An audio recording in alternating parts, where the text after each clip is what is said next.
예, 오늘의 모닝 브리핑 시작하겠습니다. 일단 연말에 미증시는 수급 문제로 좀 하락하는 그런 모습을 보였고요. 그리고 우리 증시는 이제 연초에 코스닥이 상대적으로 강하다라는, 상대적으로 더 우위에 있다라는 그런 통계가 있죠. 그런데 최근에 기관은 이제 반도체 쪽을 매수했고, 외국인들은 2차 전지를 매수하고, 이런 모습을 보였거든요. 근데 정작 좀 관심을 모으는 업종은 또 따로 있고, 그러니까 이런 내용들 특징주를 좀 살펴보겠고요. 그리고 로봇, 조선 이런 종목군들이 지수보다 상대적으로 강한 그런 모습을 보였었거든요.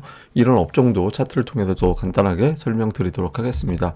우선 이제 최근에 미증시는 좀 부진합니다. 나스닥 보시다시피 뭐 계속해서 하락했고, S&P 500 지수는 4일 연속 하락. S&P 500 지수가 마지막 4거래일 동안 4일 연속 하락한 거는 1966년 이후에 처음이래요. 그러니까 이례적으로 되게 많이 약한 거죠. 그러니까 많이 올라서 뭐 차익 실현했다 이런 것도 있고, 연초에 아무래도 트럼프 변수에 대한 어떤 부담이 있다 이런 것들도 이제 매도가 나온 이유였다. 근데 대체로 보면 추세가 깨졌다라기보다는 이제 좀 차익 실현 매물 아니냐 이렇게 해석하는 게 조금 더 맞는 것 같더라고요. 그래서 이슈들을 좀 정리해 보면 뭐 말씀드린 대로 차익 물량에 하락한 거다. 어떤 악재에 의한 건 아닌 것 같다. 이런 분석들이 나오고 있고, 다만 이제 트럼프 새로운 임기 앞두고서 관세라든가 인플레이션 유발이라든가 이런 것들에 대한 어떤 경계감이 좀 투자자들에게 있어서 좀 조심스러워하는 것 같다. 이런 점도 있습니다. 근데 이제 시장에 대한 전망은 좀 엇갈리는데, 이제 낙관론 쪽은 트럼프가 결국엔 규제 완화를 하고 또 기업들의 실적이 양호하고 AI 투자가 계속 이어진다. 그리고 이제 무엇보다 금리, 연준의 어떤 금리 자체가 낮아졌다. 이 점을 이제 긍정적으로 꼽고 있고요. 반대로 좀 보수적으로 봐야 된다. 이런 입장에서는 인플레이션이 최근에 안 꺾이고 있고, 여기에 트럼프 정책이 더해지면 다시 올라가게 되면서 금리를 더 이상 못 내릴지도 모른다. 그리고 이제 기업들의 실적 대비 주가가 많이 올라간 데다가 연준의 어떤 태도가 금리를 4번 내린다고 했다가 이번엔 2번으로 잡은 거 보듯이 트럼프 상황에 따라서는 아예 안 내릴지도 몰라. 이런 점에 있어서 투자자들이 좀 신중할 것이다. 그러니까 이렇게 좀 엇갈리는 그런 모습입니다. 근데 어쨌든 당장은 이제 미국의 10년물 국채 금리가 4.6% 언저리까지 올라와 있는 상태잖아요. 그리고 달러 인덱스도 108. 이게 제가 뭐 107이 굉장히 중요한 위치다라고 말씀드렸는데 지금 108 전후니까 그 위치를 한 점 넘어서 있는 상태죠. 그래서 이런 점들이 있어서 주말에 나온 전체적인 분위기는 미국 같은 경우는 뭐 좀 조심스러워하는 상황이었고, 그래서 우리는 뭐 미국 때문에 올라간다 뭐 이렇게 기대하기는 없죠. 그러니까 우리는 자체적인 어떤 이슈로 가야 됩니다. 근데 우리가 자체적으로 워낙 약하잖아요. 예, 작년도 전반적인 수익률을 보면 우리나라가 전 세계 사실상 꼴찌입니다. 그러니까 코스피보다 더 빠진 나라는 덜어 있어요. 뭐 브라질이나 이런 데가 좀 비슷하게 하락했는데, 이게 달러로 바꾸면, 환율을 적용시켜서 바꾸면 코스피가 20% 빠졌고 코스닥은 30% 넘게 빠졌거든요. 그러니까 전 세계에서 작년에 달러 기준 제일 많이 하락한 곳은 아마 코스닥일 겁니다. 그래서 우리 증시가 작년도에 워낙 고전을 했다. 그래서 이게 뭐 두 가지가 다 되죠. 그러니까 뭐 우리 증시가 그만큼 약하다라는 걸 보여주고, 반면에 전 세계에서 밸류 감안해 볼 때 제일 싼 곳이 아닌가? 이런 시각도 있거든요. 그러니까 그렇게 싸다라는 거를 투자자들이 매력 있게 보기 위한 어떤 좀 뭔가 계기가 좀 만들어져야겠죠. 이런 게 돼야 되는데, 우선 코스닥이 1월에 어떻게 움직였는지 좀 봤더니 이런 데이터가 있더라고요. 우선 10년 동안, 최근 10년 동안 보니까 새해 첫날 7번 올라갔고 3번 빠졌어요. 그러니까 비교적 코스닥이 첫날 강한 그런 모습을 보였습니다. 반면에 이제 월간으로 보면 그냥 비슷했습니다. 그러니까 5번 오르고 5번 빠지고. 그런데 최근에 최근 5년 동안 보니까 4번 하락하고 1번 올랐잖아요. 그래서 2019년 이후로 보면 어떤 특성이 있냐면, 직전에 12월하고 반대. 그러니까 예를 들어서 2018년 12월이 올랐거든요. 그랬더니 2019년, 빠졌거든요. 그러니까 2019년 1월은 상승하고, 그러니까 2019년 12월이 올라가니까 2020년 1월은 빠지고, 이렇게 반대로 움직이는 그런 모습을 보였거든요. 근데 이제 지난달에 약했잖아요. 그래서 그런 걸 좀 감안해 보면 저 통계대로면 또 이번 달에도 플러스가 날 가능성이 높죠. 그래서 이제 코스닥 같은 경우는 어쨌든 좀 주목을 좀 해봐야 되는 것 같고, 근데 이제 일단 걱정스러운 게 많죠. 그러니까 일단 미국의 국채금리 계속 올라가고 있잖아요. 국채금리가 지금 올라가고 있는 요인은 트럼프 정책에 대한 어떤 경계, 금리가 이제 계속 트럼프 때문에 금리가 더 올라갈지도 모른다. 인플레이션이 관세 부과되면 다시 올라가게 될 거고. 근데 이제 또 하나 최근에 이야기하는 거 뭐냐면 금리가 오히려 빠질 수 있다라는 거예요. 그러니까 금리가 워낙 많이 올라가서 채권 가격이 빠졌기 때문에 이렇게 되면 채권이 지금 사두면 금리가 하락하면 채권 가격이 올라가니까 그래서 채권을 매수하게 되지 않을까? 그러면 이제 이게 주식시장에는 좋게 보면 금리 빠지니까 좋다라는 건데 일부에서는 아니다. 이제 주식을 팔아서 채권으로 넘어가는 투자자들이 미국 같은 경우 나올 수도 있다라는 거예요. 그래서 일단 어쨌든 금리는 계속해서 어떤 형태가 됐든 주식시장에 좀 영향을 줄 것 같고 우리가 더 걱정스러운 건 환율이죠.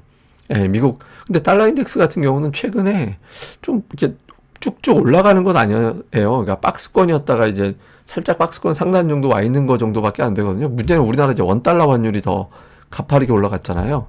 이제 환율이 올라갔던 거는 이제 달러 강세 요인이 분명히 있죠. 예, 연준하고 트럼프 변수가 있으니까 여기에 이제 신흥시장이 전체적으로 약세. 그러니까 중국이 경기 부양하니까 중국의 위안화는 더 많이 풀리고 많이 풀리면 풀린 돈은 가치가 떨어지니까 위안화 약세, 달러 강세 또 이렇게 해도 되는 측면도 있지 없잖아. 근데 우리는 이런 것보다는 우리나라 정치 불안, 예, 정치적인 어떤 상황 자체가 상당히 안 좋다. 이런 걱정이 좀 있고 여기에 이제 수출이 과연 잘 될 거냐. 그러니까 삼성전자에 대한 걱정, 그다음에 뭐 자동차가 혹시 관세 부과 때문에 어려워지는 거 아닌가? 그러면 이제 새해 우리나라 수출이 좀 문제되지 않을까? 이런 것들이 겹치면서 환율이 계속 올라가는 거죠. 그러니까 이게 이제 반대로 이런 것들이 해소가 되면 환율이 내려앉게 되는 거죠. 그러니까 이번 달에 환율이 1,500원 전후가 이제 그 근처가 피크다라는 어떤 인식이 있다면 외국인들이 1월부터 아마 매수로 돌아설 가능성이 있어요. 근데 만약에 외국인들이 매도를 지속적으로 하고 매도 규모가 크다면 이달 중에 원달러 환율 1,500원 이상을 볼 수도 있게 된다라는 게 되죠. 그래서 뭐 새해 초반에는 이제 외국인들 휴가 간 외국인들이 완전히 컴백 안 하는데 다음 주 같은 경우 이제 만기도 있고 삼성전자 잠정 실적이 또 곧 발표를 하고 하니까 이제 아마 다음 주 되면 외국인들의 본색이 드러나지 않을까라고 생각을 합니다. 근데 이제 과연 삼성전자가 어떻게 될 거냐라는 건데 연말에 삼성전자 실적 추정치가 하향 조정되는 그런 모습이 나왔거든요. 그러니까 뭐 NH증권이라든가 유진투자증권 보고서를 보면 8조 원대 영업이익은 좀 쉽지 않다. 지금 두 군데 다 7조 9천억 정도 예상을 하고 있어요. 그래서 이렇게 돼서 이제 8조 원대 초중반 나오면 서프라이즈가 되긴 하는 건데 어쨌든 지금은 삼성전자 실적이 부진하다라는 거를 투자자들이 머릿속에 완전히 심어놨거든요. 근데 주가는 딱 절묘하게도 120월선에서 딱 끝났어요. 제가 뭐 120월선 삼성전자에 있어서 굉장히 중요한 시선 역할을 한다고. 그래서 이 삼성전자가 여기서 이탈하게 되면 다음 지지선이 사실상 없어지게 되는 거라 지금 이 위치에 추세선 하단을 이미 PBR 밴드는 깨버렸죠. 근데 이 상태에서 삼성전자의 상당히 중요한 120월선이 이제 이번에도 바닥이 되면서 지금 올라갈 거예요. 근데 이게 월봉이라서 뭐 이번 달 초에 빠졌다가 다음 달에 좀 후반에 올라가고 뭐 이럴 수도 있는 거잖아요. 그래서 어쨌든 삼성전자가 잠정 실적 발표 전후에 어떤 방향을 어느 쪽으로 잡느냐가 상당히 중요합니다. 그리고 이제 수급도 외국인 투자자들의 매도가 결국에는 해소가 안 된 상태로 끝났잖아요. 쭉 팔았죠. 근데 저게 8월 23일 이후에 22조 3천억 팔았거든요. 근데 저 기간 동안 매매 종목을 보면 삼성전자하고 우선주를 합치면 그게 21조 원이에요. 사실상 전체 매도를 이 두 종목에, 삼성전자에 집중했다라고 봐야 되는 거죠. 그다음에 자동차가 한 1조 5천억 정도 팔았고, 근데 어쨌든 삼성전자 하나를 집중적으로 매도했으니까 삼성전자에 대한 매도가 바뀌면 바뀌는 거죠. 근데 일단 외국내 매도가 월말에 살짝 줄어드는가 했었는데 결과적으로는 삼성전자는 계속 매도를 하고 있고 최근 5일 동안 보면 매도를 줄이는 느낌이었다가 이제 마지막 거래를 또 매도를 많이 했잖아요. 근데 1월 초반에 외국인들이 저런 식으로 막 200만 주 이상의 매일 매도를 하면 좀 코스피는 좀 쉽지 않은 그런 상황이 생기는 거고 마지막 주 홀짝홀짝 가듯이 약간 이렇게 매도를 줄였다가 이제 매수도 했다가 이렇게 돼버리면 이제 투자들이 지수 괜찮겠는데 이렇게 볼 수 있죠. 그래서 지금 이 흐름이 되게 중요합니다. 근데 지금 예탁금도 되게 중요하잖아요. 근데 연말에 갑자기 예탁금이 늘어나서 이거 돈 들어왔네? 근데 이거 되게 오해예요. 예, 원래 12월에 이래요. 12월 마지막 때 보면 이때도 이제 2023년 12월 26일, 27일 때도 갑자기 돈이 뭉텅이로 들어왔잖아요. 2022년 때도 갑자기 26일, 뭐 28일 이럴 때 뭉텅이로 들어오고, 근데 결국엔 다 빠져나가죠. 그러니까 월말에 예탁금에 어떤 자금이 일시적으로 뭐 만기가 채워진 채권이라든가 이런 어떤 자금이 들어와서 일시적으로 예탁금이 갑자기 확 늘어나는 그렇게 보이는 거거든요. 그러니까 이게 이제 연초까지 늘어나면 되게 중요하죠. 근데 이게 늘어날 수도 있겠다라는 기대를 굳이 걸어보자면 국내 투자자들이 지금 미국 주식 보유한 게 173조 원 정도 된다고 하잖아요. 그리고 가상자산이 100조 원 정도, 그러니까 270조 원이 수익 나 있는 상품에 투자가 되어 있거든요. 그래서 우리나라 증시에 어떤 매력이 있다라면 저 중에 일부라도, 적어도 270조면 10%만 들어와도 27조 원이잖아요. 어마어마한 돈이 들어오고 그 돈이면 유동성 장세를 만들어 버릴 수 있는 코스닥 시장에서는 이제 그 정도 흐름이 되거든요. 그러니까 최근에 예탁금은 제가 뭐 이렇게 갑자기 증가한 것 같이 보이지만 앞서 보여드린 대로 이제 12월 말 특유의 어떤 효과라고 보여지는데 기준으로 이렇게 보시면 돼요. 그러니까 60조 원 넘어가면 코스닥에 뭔가가 달라집니다. 예, 개인들에 의해서. 그러니까 외국 기관에 의해서가 아니라 개인들의 힘으로 뭔가 변화를 주려면 예탁금이 60조 원 넘어가면 되거든요. 근데 지금은 최근 늘어난 건 추정해보면 그냥 예전에 나왔던 현상으로 보여지는데 어쨌든 좀 결과적으로 1월 중순까지 고객 예탁금이 어느 수준으로 움직이게 되는지 이것도 잘 봐야 될 것 같습니다. 그리고 이제 종목은 연말에 이제 레인보우, 저거 사실 제로 노출된 거라는 걸 다시 한번 보여주는 거죠. 그러니까 우리나라 주식시장의 어떤 문제점이라고 생각을 하는데 어쨌든 로봇 관련된 종목이 연말에 특히 12월 초반 넘어가면서 아주 강하게 움직였고, 그다음에 조선주, 조선부품주 이런 종목이 좀 강하게 올라가다가 이게 세게 올라간 종목 쳐놓고는 횡보가 상당히 양호했거든요. 뭐 연달아 음봉 나오긴 했지만 이렇게 올라간 종목이 하락 조정도 아니고 횡보 조정이면은 이제 센 거잖아요. 그래서 이 두 업종은 이제 월말에 작년도 11월 이후에 이제 또는 12월 초반 이후에 좀 강했던 종목군들, 이런 것들이 이제 좀 강했던 종목이고, 또 이제 12월 초반 넘어가면서부터 기관들의 매수가 붙으면서 반도체 관련된 종목군들이 강했었는데 이제 일종의 뭐 PSK 홀딩스나 뭐 DI 이런 종목들이 좀 강했거든요. 근데 이게 이제 저항 161선 저항 맞고 밀려서 이쪽에 기관들의 매수가 일관되게 들어갈 거냐. 그다음에 이제 바이오가 이제 막판에 조금 살아나는 듯한 움직임이 있었죠. 그러니까 바닥을 여러 번 잡고 알테오젠을 만약에 이제 중심으로 본다라면 저건 121선 넘어가야지 확인이 되는 거예요. 계속 저항으로 작용했잖아요. 저거 넘어가면 이제 제약주가 온다라는 거고, 2차 전지는 뭐 계속 어려웠죠. 뭐 좀 연말 막판에 올라가는 시도가 있긴 했었는데 그것도 이제 윗꼬리 달고 밀려버렸잖아요. 그래서 근데 이제 종목들별로 보면 수급은 조금 바뀌는 듯한 움직임이 있었거든요. 그래서 그냥 따로 강한 업종, 시가총액 비중은 낮으면서 따로 가는 종목군들이 있고, 시가총액 비중이 큰 거는 2차 전지, 이제 제약바이오, 반도체, 뭐 하나 더 하면 엔터 뭐 이런 정도인데, 이 중에서 한두 업종 정도는 이번 달에 흐름이 좀 나올 것 같거든요. 그래서 그런 것들을 좀 주목을 해봐야겠습니다. 일단 외국인들의 매도가 완화가 되는지가 중요하죠. 계속 매도한다라면 뭐 지금이 2025년이 아니라 2024년 연장이 되는 거니까.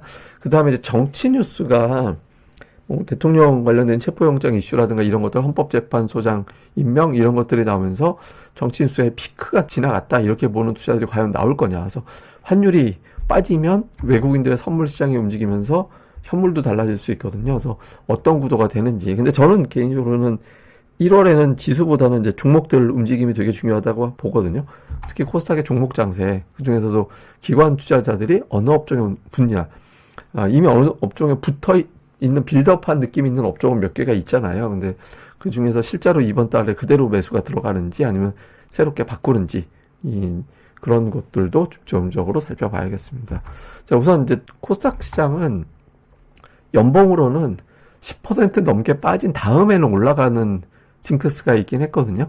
예, 그래서 코스닥 시장이 10% 넘게 빠지고 그 다음에 이제 하락한 케이스는 그렇게 별로 아예 없었을 거예요. 제가 알기로 한번 보합인 게 있었나? 하여튼 그랬던 것 같은데, 이거 지금 제가 차트로 보여드린 대로 2018년도에 한번 이제 15% 빠지고 그 다음에 1% 정도 빠진 거니까 거의 제자리였죠. 근데 그 나머지는 탑 10 중에서 나머지 8번은 올라갔거든요. 그 다음에. 그래서 그 작년도가 역대 6위권 하락이었기 때문에 이것만 놓고 보면 또 변화가 생길 것 같긴 한데, 어쨌든 이제 뭐 통계가 중요한 게 아니라 이제 실제로 수급이 어떻게 되느냐가 중요하니까, 하여튼 올해는 저는 코스닥 쪽은 되게 주목해 봐야 된다고 생각을 하거든요. 그래서 종목들별로의 어떤 수급 동향, 이번 주, 다음 주까지 집중적으로 좀 체크해 보시면 좋을 것 같습니다. 예, 그럼 또, 이번 한 해 또 열심히 좀 달려보겠습니다. 여러분들도 좋은 성과 내시기를 진심으로 기원하겠습니다. 다음 방송에서 뵙겠습니다. 이 방송 구독하기, 좋아요, 예, 꼭 부탁드립니다. 감사합니다.